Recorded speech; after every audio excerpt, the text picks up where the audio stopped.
It's August 1931, deep in British Columbia, and an 86-year-old prospector known as Robert Volcanic Brown walks into a small supply stop near the Pitt River with a pack that looks too heavy for any man his age. He isn't hunting, and he isn't sightseeing. He's following a private map toward a legendary lost mine, one that locals treat like a death wish. He insists he has a secret that makes him different. But out there, the wilderness doesn't care about confidence. So what exactly is waiting for him past the last landmark? On an early morning in August 1931, an 86-year-old man decided to do something that had chewed up younger bodies and spit out their confidence like gristle. He didn't decide it in a warm kitchen, with a map spread flat and a cup of coffee going cold beside his hand. He decided it the way men like him always decided things, already in motion, already committed, already wearing the consequences on his back. When Robert Brown limped into the supply store at Alvin, British Columbia, he was carrying a pack so large it looked less like luggage and more like a statement. The straps bit into the narrow slope of his shoulders. The weight forced his spine into a permanent forward angle, as if he were built for climbing. His left foot dragged, not dramatically, but with a stubborn hitch, one slow beat behind the rest of him, so that even his walk sounded like disagreement. The young clerk behind the register saw the limp and saw the pack and did what young people do around old men. He tried to be helpful, quick and polite, the kind of kindness that costs you nothing. "Morning," the clerk said, smiling as if it might soften the whole situation. "If you want, you can leave that up here while you—" Brown stopped, the pack still on him.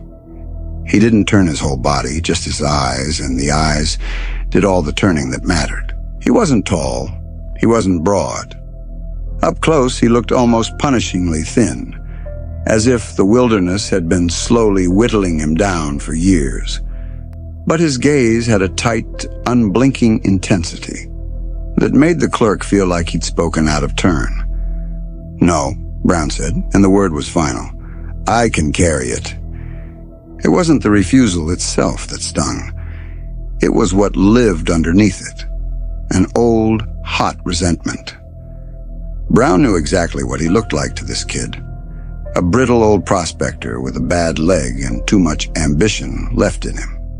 He could almost hear the unspoken sentence forming behind the clerk's eyes.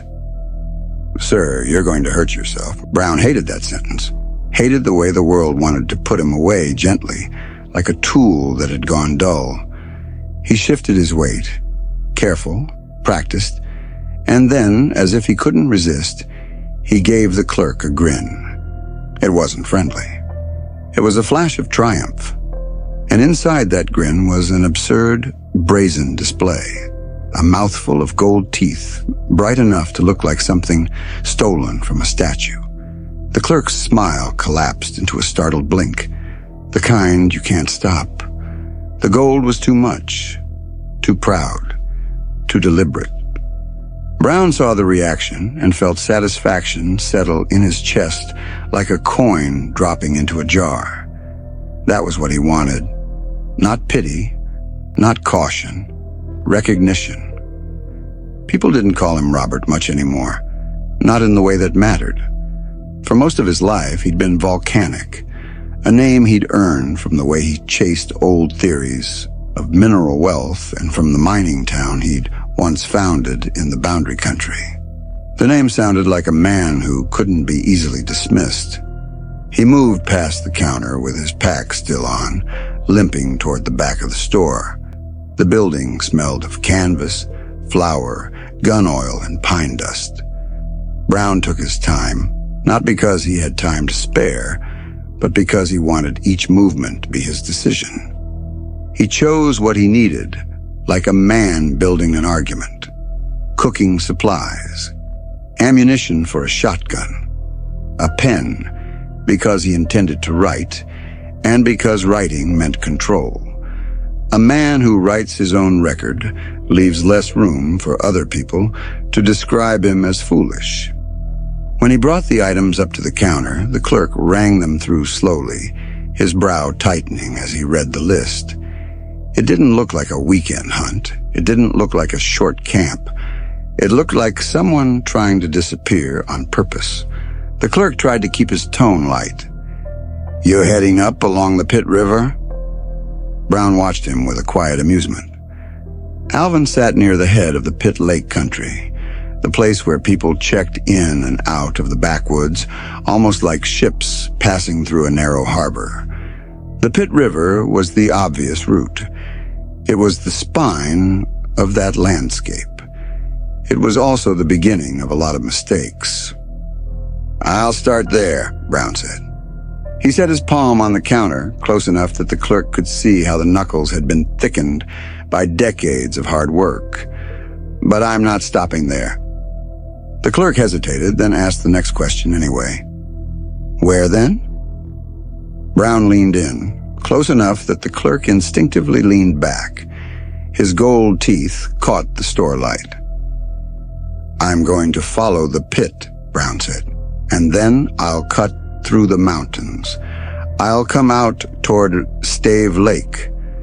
The clerk's face changed. It was quick, but Brown caught it.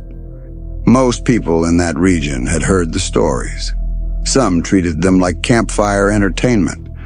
Some treated them like a warning, the way you treat a bridge you know has taken lives. Brown continued, because he liked the effect he was having. "There's a mine," he said.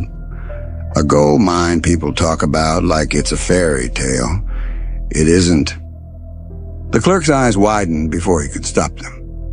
"Sir," the clerk said carefully, as if careful words might prevent a bad thing from happening, "you should think about that.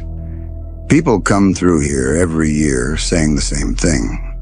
They go out chasing that story and they don't come back with gold.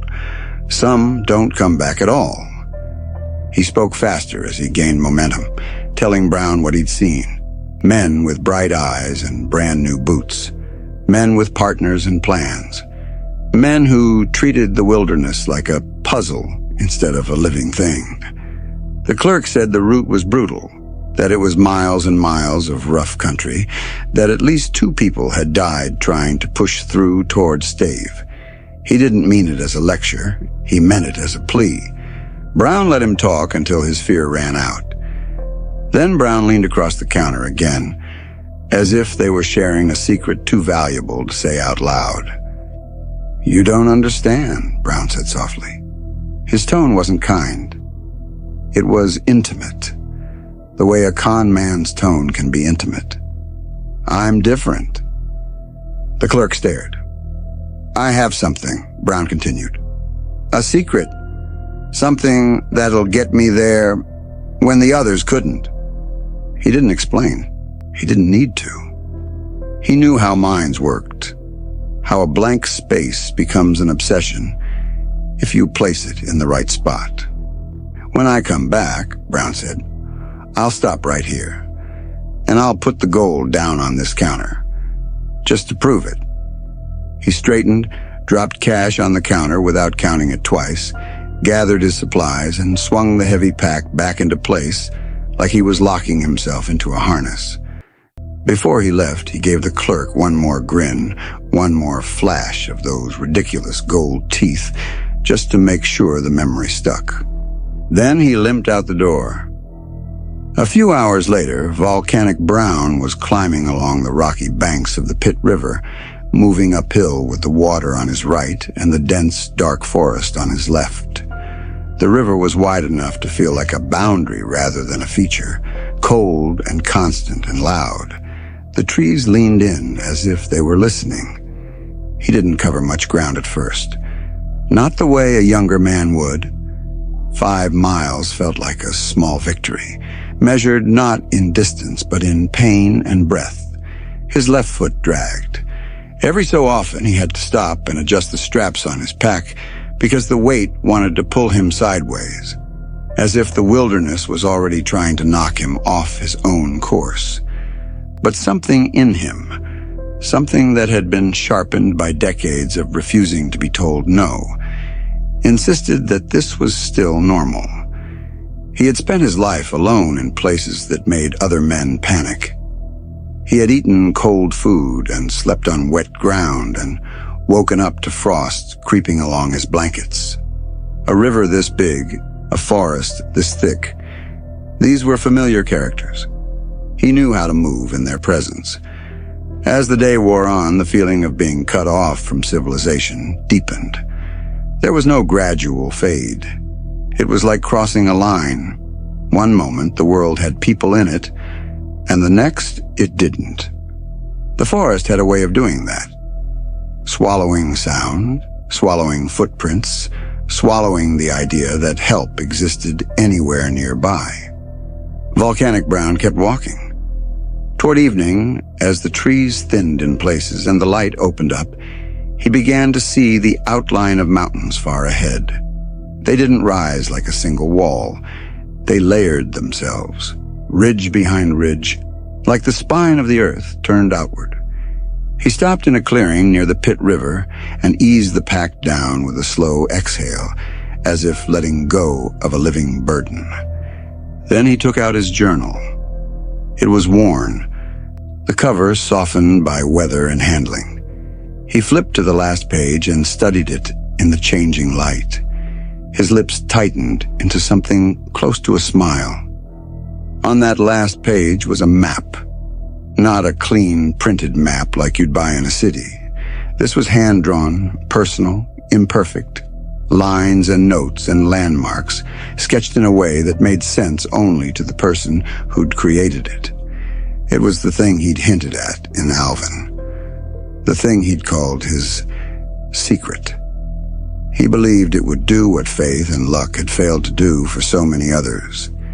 He looked up at the mountains, then back down at the page, matching shapes and distances. He smiled again, smaller this time. Not joy exactly, more like recognition. It would take weeks to reach what he was hunting. Even he couldn't pretend otherwise. But he believed he was going the right way. That belief had been built years earlier, in an entirely different stretch of British Columbia, when he'd been panning in the north and met a woman in the forest who looked like she was dying.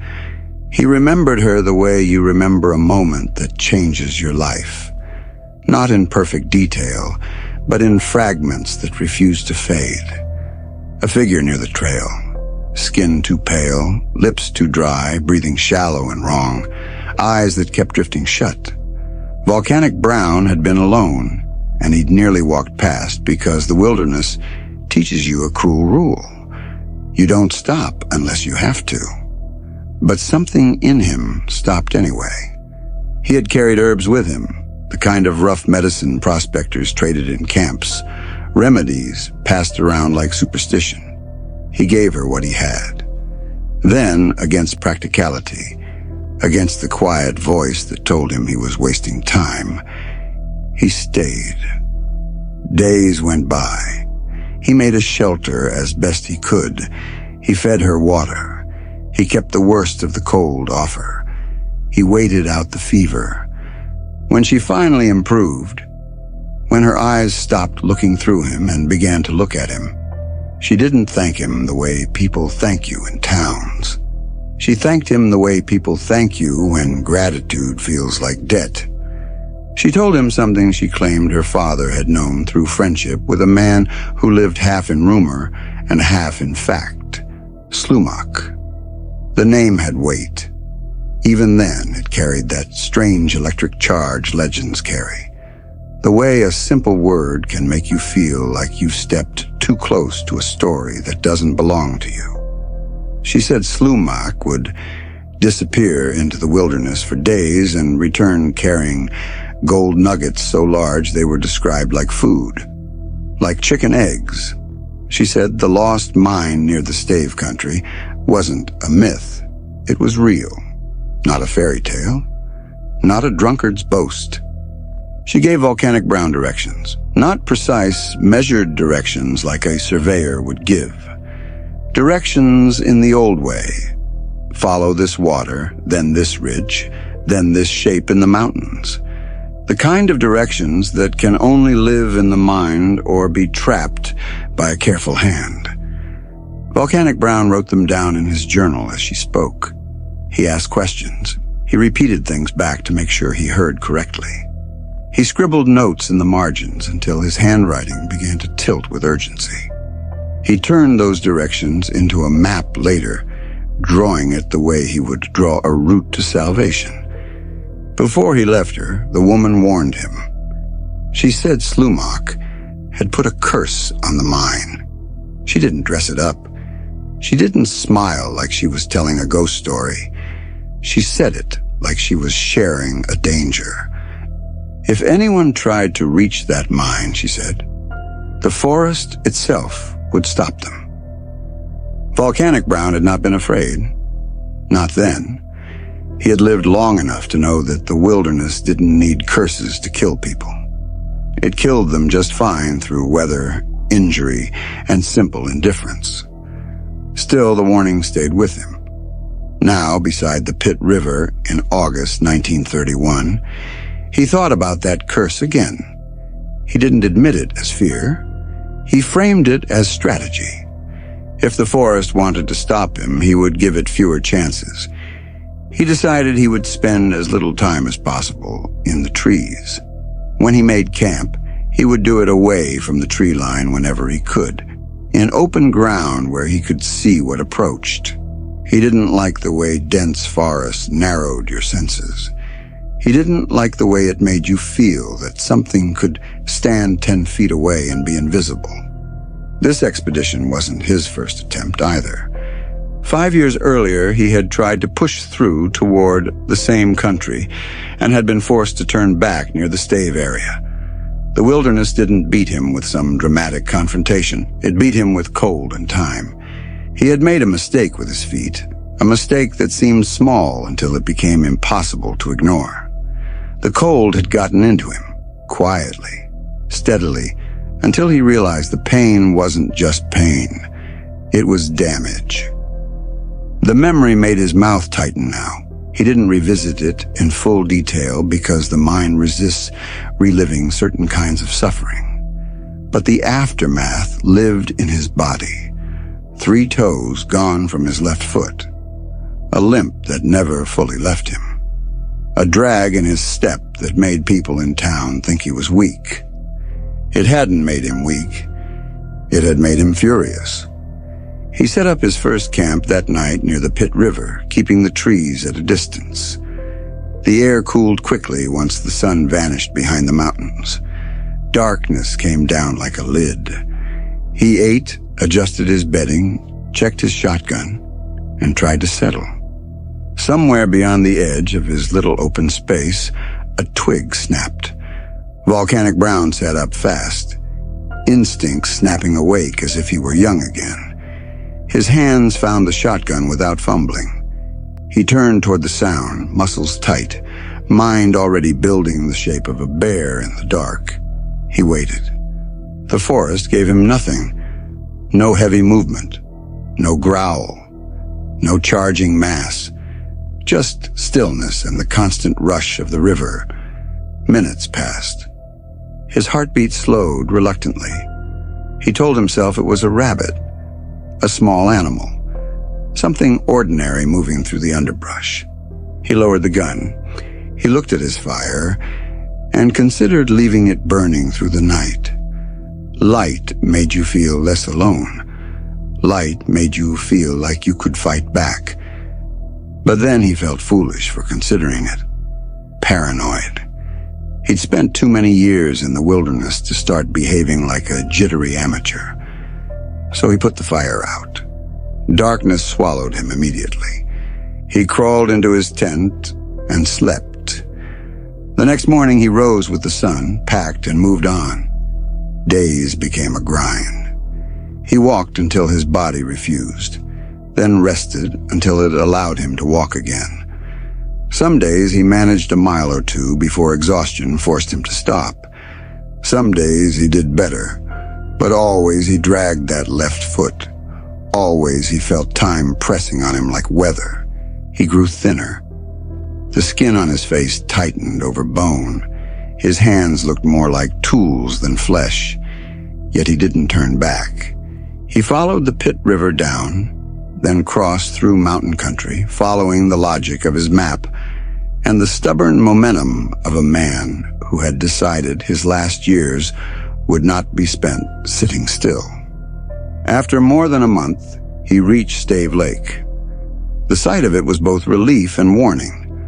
The lake sat under huge rolling mountains, and the air there carried a different cold, a clean, glacial cold that made Volcanic Brown feel as if he were standing near something ancient. This was the place he'd reached before, the place that had turned him back years earlier. The memory sat in his left foot like a phantom. This time he kept going. He worked his way to the opposite side of Stave Lake and stopped to look out across it. The mountains around it weren't simply tall. They seemed to fold into each other, rising and dipping in shapes that made the landscape feel intentional, like a body arranged around a secret. Then he saw it. In one spot, the mountains dipped down into a natural bowl, an enormous depression in the earth, and inside it was a bluish-white mass of ice that looked like it belonged to a different world. Volcanic Brown stared at it, and something in him clicked. Stave Glacier. He hadn't been here before, not to this exact view, not to this exact angle, but he knew the shape. He knew the significance. On his map, the glacier was the last major landmark before the final approach. It meant everything. He wanted to push forward immediately. The mine, if his map was right, should be on the side of a mountain not far from the glacier. He could feel the end pulling him like a rope, but the sun was dropping. The light was thinning. Moving in the dark in this terrain was an invitation to a broken ankle, a fall, a slow death. He had come too far for that kind of mistake, so he made camp. Again, he pitched the tent away from the tree line, choosing open ground. He ate a small meal, jerky and biscuits, chewing without taste, his mind already climbing ahead. Then he crawled into his sleeping bag and tried to sleep. He couldn't. Excitement kept him awake, restless, too aware of his own heartbeat. The idea of the mine sat in his mind like a bright object. He imagined the gold. He imagined the proof. He imagined walking back into Alvin and laying it down on the counter. Hours passed. The wind began to rise. At first it was normal. A cold rush across the lake, a voice in the distance. But it grew louder and louder until it sounded like something howling, a long, fierce sound that seemed to come from everywhere at once. Volcanic Brown lay in the dark, listening, his skin tightening with unease. The sound should have shaken his tent.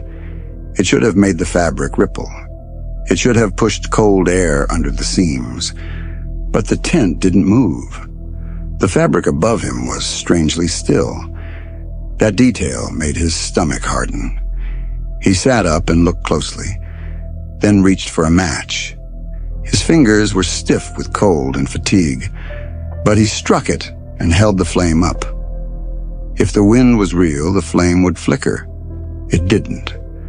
The match burned straight and steady, as if the air inside and outside the tent were perfectly motionless. The howling continued. Volcanic Brown opened the flap and leaned out. The sound grew even louder, roaring across the night, yet he felt no wind on his face, no pull on his hair, no cold pressure on his skin. The air was dead still. He held another match out into the night. The flame didn't move. For a moment he stayed there, half out of the tent, listening to a wind that didn't exist. He felt something primitive in his body, something that didn't care about logic. The sensation that he was in the presence of something that didn't obey the rules he trusted. He withdrew back into the tent and closed the flap. He clutched his shotgun and lay there until morning, unable to sleep deeply, listening to that impossible sound. When the sun rose, the howling stopped as abruptly as if someone had switched it off. The lake looked calm. The air looked ordinary. The mountains looked indifferent. But Volcanic Brown didn't feel ordinary. He didn't eat breakfast. He didn't linger. He tore the map page from the back of his journal and tucked it into his pocket, as if keeping it separate would protect it, as if paper carried closer to the body might carry luck. Then he packed quickly and started hiking.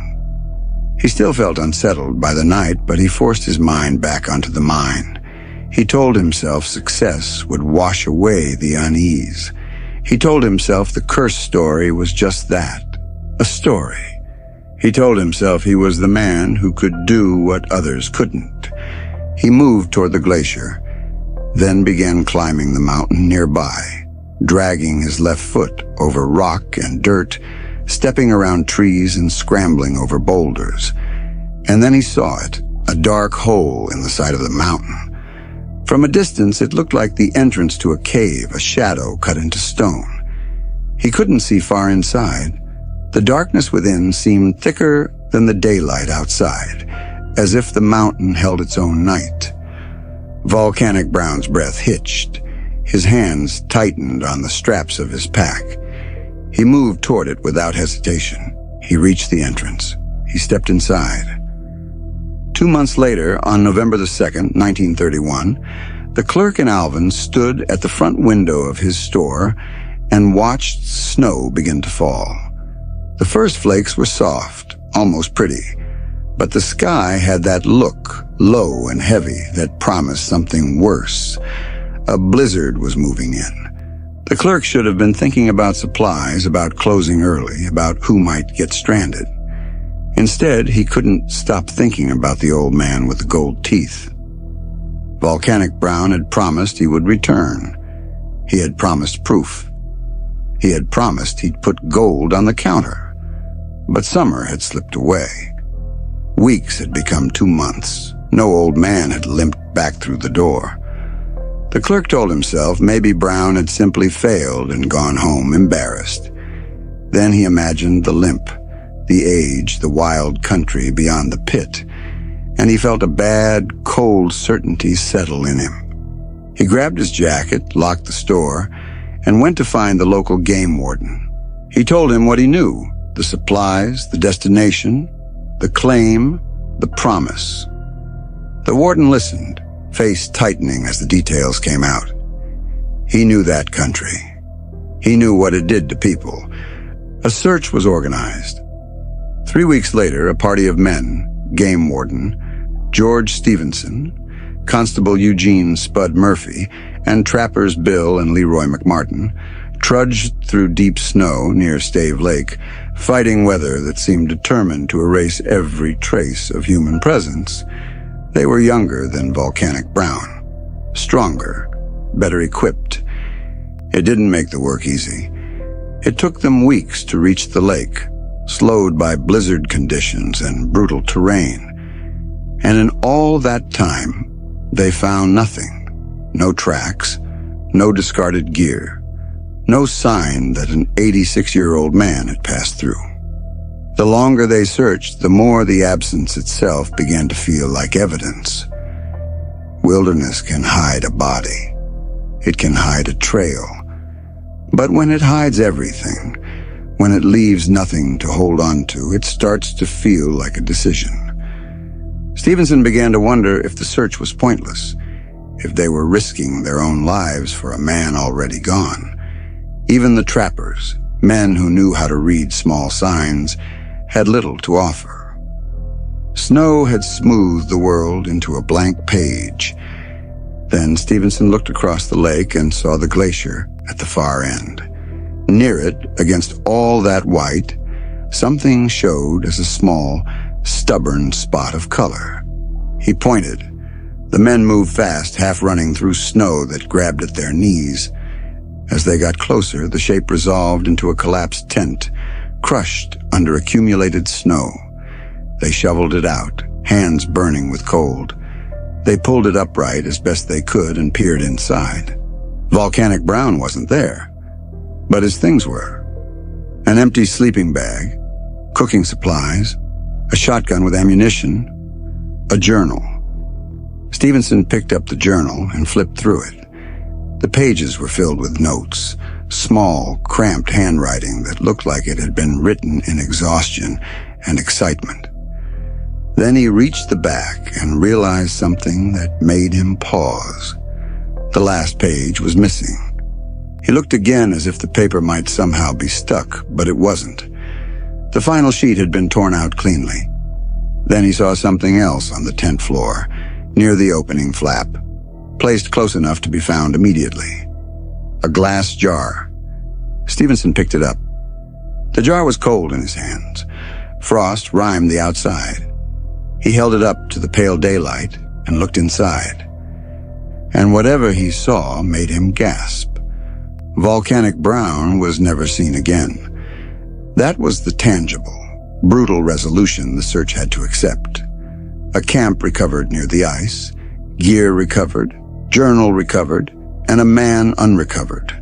No body, no tracks leading away, no sign of a struggle written into the snow, just absence, heavy and complete. And then there was the residue, what the case could not close around, what refused to settle into a single, clean explanation. The jar. Because people never agreed on what it held. Some swore it contained coarse, heavy nuggets of raw gold, enough to suggest that Volcanic Brown had reached the mine, that the legend was not a legend at all, that he had succeeded where others failed. Others insisted on a darker version, that the jar held gold, yes, but not gold from any hidden vein. Only Volcanic Brown's own solid gold teeth, taken from him and left behind like a message in glass. Both versions carried the same cold implication. Something had happened out there that nobody could map. And the missing map page made it worse. A man doesn't tear out his secret at the last moment unless he intends to keep it close. Unless he believes that piece of paper is the difference between triumph and death. That page was supposed to be the one advantage he had over everyone else. So why was that page gone? And why was the jar left in its place? Nearly a century has passed, and the argument remains alive because the wilderness never gave the world the one thing it demands in exchange for certainty. A body, a trail, a final scene you can point to and say, this is where it ended. The mine, if it exists, has never been proven in a way that ends the story. People still go looking, and over the decades, the hunt has collected its own grim tally. Men who died, men who vanished, men who walked into that country believing they were different. Volcanic Brown went in believing he had a secret. The mountains didn't return him. They returned only what could fit inside a jar. This was Midnight Horror Society, dark curiosity for sleep. Until your next midnight session, sleep well.